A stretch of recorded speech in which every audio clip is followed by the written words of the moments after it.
Well, now on to some different type of doom and gloom. Former Fed Chairman Alan Greenspan warns that Venezuela-style martial law will soon come to the U.S. Mr. Greenspan, are you peddling fiction? Submitted to Silver Doctors by Jeff Berwick, which, as you know, is the dollar vigilante. I've mentioned him to you before. I signed up for his newsletter a while back for a few months. I was interested in some of his oil calls and mining, outlook for the metals, silver and gold, so the junior miners, some of that stuff. And because I actually thought, well, I wonder if I maybe can play a little bit of the, junior miners and get in and get out before all hell breaks loose. But again, you're playing that system, man, and it's run and controlled by the club. It's a risk, one way or the other. However, having said that, back in December of 2015, when I first mentioned it, and mentioned I think I mentioned some of the companies, if I recall, they've gone on to make some serious returns in the last few months. But let's continue on with this article. It seems barely a day passes now without some big-name person warning of imminent collapse. The latest is Alan Greenspan.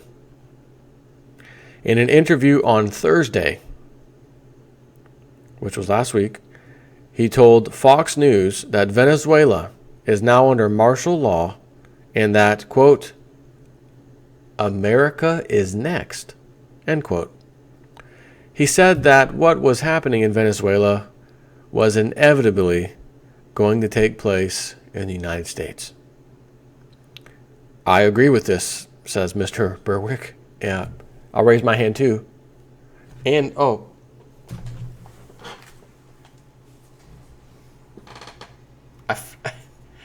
I found one at Publix supermarket today. I am a real American. Fight for the men of Afghanistan. Now I can raise my flag when I sing that to you.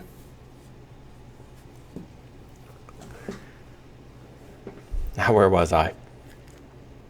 I agree with this. In fact, we said this exact thing just last week with our article titled Venezuela Descends into Chaos, Europe and U.S. is Next.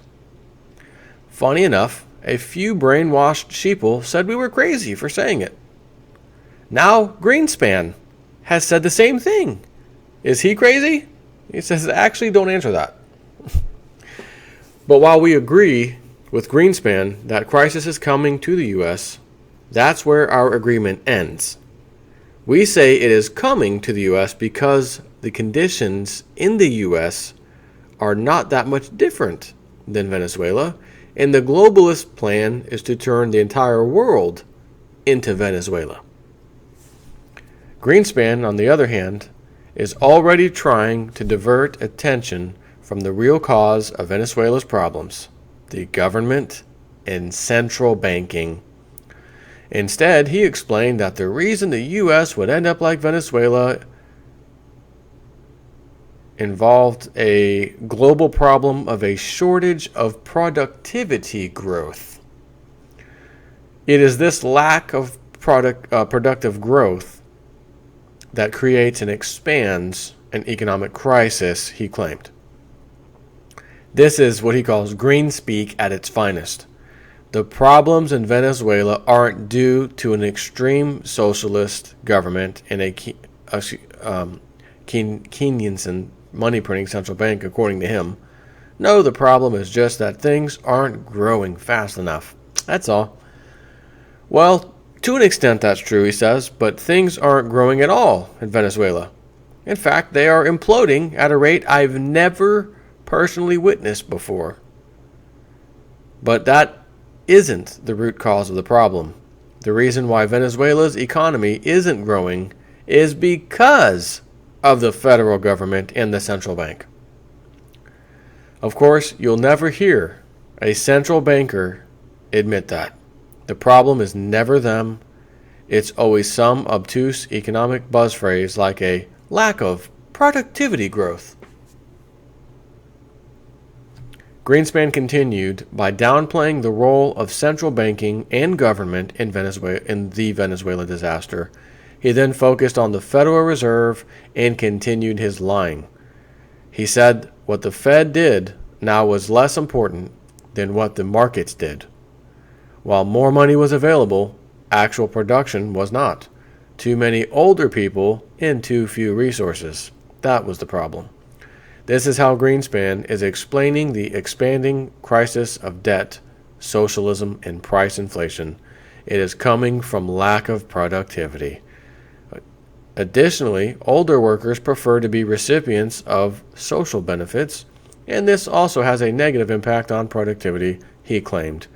He warned that if the U.S., for instance, could not move productivity up from around 2%, social benefits and other obligations start to become impossible to fund. Now, hang on a second.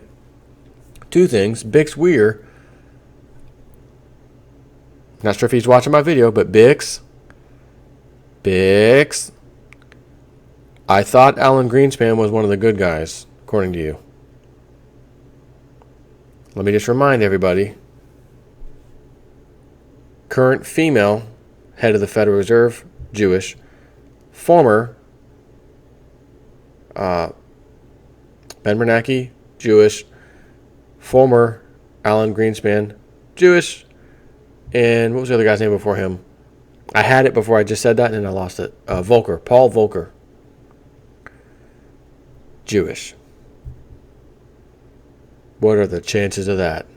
You anti-Semite son of a... So, what he's saying is, too many older people and too few resources, that's the problem. This is how Greenspan is explaining it. The crisis of debt, socialism, and price inflation. It is coming from a lack of productivity. Additionally, older workers prefer to be recipients of social benefits. I'm sure they do. I'm sure older workers prefer to be recipients of free handouts rather than say, well, I had a retirement, I worked all my life to get that retirement, and it might just be Social Security. And it should be there for me when I retire. And it's not being there, and I'm not getting these 2% inflation-adjusted raises for my retirement, Social Security, like anybody's supposed to, but because of the fact that we didn't, the Federal Reserve came out and said we don't really have inflation right now. Well, there's the government's green light to say we can't give you guys a raise, you old timers. Price inflation, it's nowhere to be found. I'm sorry, did you go to the grocery store at all? You paying your electric bill? You paying rent? We've changed that algorithm over the last 25 years, like every single year, to include or not include something we previously used to figure out what inflation was. And unfortunately, we don't count food, your rent, or energy, electric bills, things like that. So, according to what we do pay attention to, which is ants crawling on the ground in a given spot. And I don't see that many ants right now crawling, so there's no inflation. It's almost as good as the hedgehog. The hedgehog come out? Did Sonic the Hedgehog come out of the hole? Yes. Did he see his shadow? No, he didn't. There you go. Ladies and gentlemen, no inflation this year. Sonic the Hedgehog came out of his hole, did not see a shadow. Write that down. And if the government came out and said that, most people would believe it. Now, where was I? This is how Greenspan is explaining the expanding crisis of debt, socialism, and price inflation. It's coming from a lack of productivity. So, you're telling me now that all of a sudden there's a lot of older people needing social handouts, and this is just now becoming an issue. Productivity is down as well, and more people needing the handouts, so that's the problem. Well, hold on a second. In 2008, right, 8 years ago, how come you didn't say that? Because since then, we've printed from $9 trillion national debt, we printed another $9 trillion, which is 18, and then another trillion on top of that. We're at 19 trillion now. We have more than doubled the debt, which goes to show you that nothing he says is the truth. Because you can't come out today and start pointing the finger at the old timers needing social benefits. It's central bank policy. It's because the rest of us aren't part of the club, and the club has been taking and taking and taking. And when one takes too much without any giveth, problems start to arise. And then the spokesmen come out and try to point, don't look over there at the truth. Look over. 4 Federal Reserve chairmen, all Jewish. Don't look at that. Look over here, these damn old timers. You damn old timers. Stop asking for those benefits. That's what the problem is. So once again, the problem isn't that the government created a Ponzi scheme we call social insecurity. The problem is that the markets aren't creating enough wealth to fund said Ponzi scheme. And that necessary growth is impossible. Between central bank monetary manipulation, managed trade, regulatory demands, and currency debasement, modern Western economies are barely functioning at all. Only the largest multinationals can manage to survive competitively in such an environment, and many of them are not exactly thriving. Even Coca-Cola has had to pull out of Venezuela, and now Lufthansa has cut flights to the country. Greenspan wants to blame the West's industrial slump on a lack of productivity and growth. This is propaganda, and he knows it is. And if he doesn't know it, then he swallowed too much Kenyans and Kool-Aid. Go home, Greenspan. You're drunk on the Kool-Aid. Once again, Bix Weir doesn't sound like a good guy to me. Not that I ever thought he was. I like what Bix Weir does, what he's about, the stuff he brings to the table, the things he follows. But to say that Greenspan's a good guy and he's created these market rigging apparatus so that they can take the bad guys down when they needed to. Bix, I'm sorry, but we are light years apart on that train of thought, in all honesty. But Greenspan says, Greenspan should know this. He's not a stupid man. Actually, I missed a sentence. The main cause of ruin over time is central bank money debasement, not some mysterious missing growth or some the economy is not in good, like it's this living, breathing, thing. The economy's drinking too much, alcohol. He's not doing good. The economy, we got to get him back on track and get him back on water and the Atkins diet and. What the hell is this? The main cause of ruin, again, is central bank monetary debasement. Greenspan should know this. He's not a stupid man, but Greenspan is part of the central banking clique. As I mentioned, his predecessor, the one after that, the one we have now, etc. He does what he's told to do. And he is obviously supposed to make sure that people do not blame central banking, regulations, and other government activities for the perma-depression that is now taking place in Venezuela, Latin America, Asia, China, and the West. There is, and keep in mind, when I say the West, it doesn't just mean America. Our buddies on the EU's area, many of which are in deep trouble. Again, look at Cyprus, Greece, horrible. Italy's on the rocks. There is, in fact, worse to come. As we have often pointed out, this year, Jubilee 2016, is a building year for world government. The EU, for instance, is creating a pan-European army and is also giving all European residents tax ID numbers. And China is adding the yuan to the International Monetary Fund's SDR currency basket on October 1st. Just the day before the Jubilee year ends on October 2nd. Things are not going to get any better in 2016, only worse. The idea is obviously to create convulsive economic chaos that will help usher in the new economic order.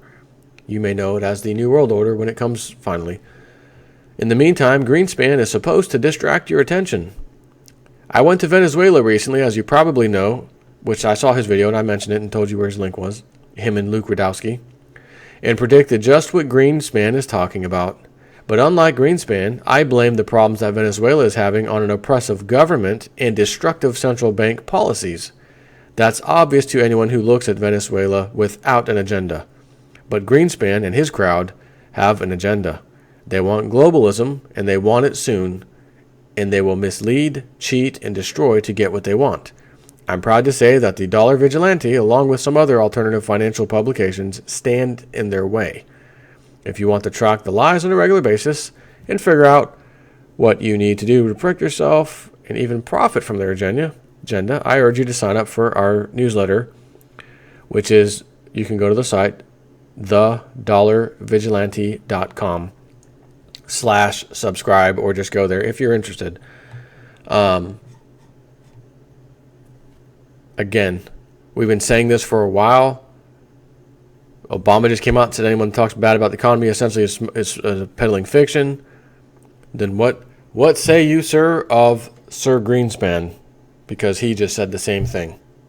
He's pointing the finger in the opposite, the distraction area. He's pointing it over there when he should be pointing it over here at his own face in his central bankers club. That's where they should be pointing the finger. So, take care.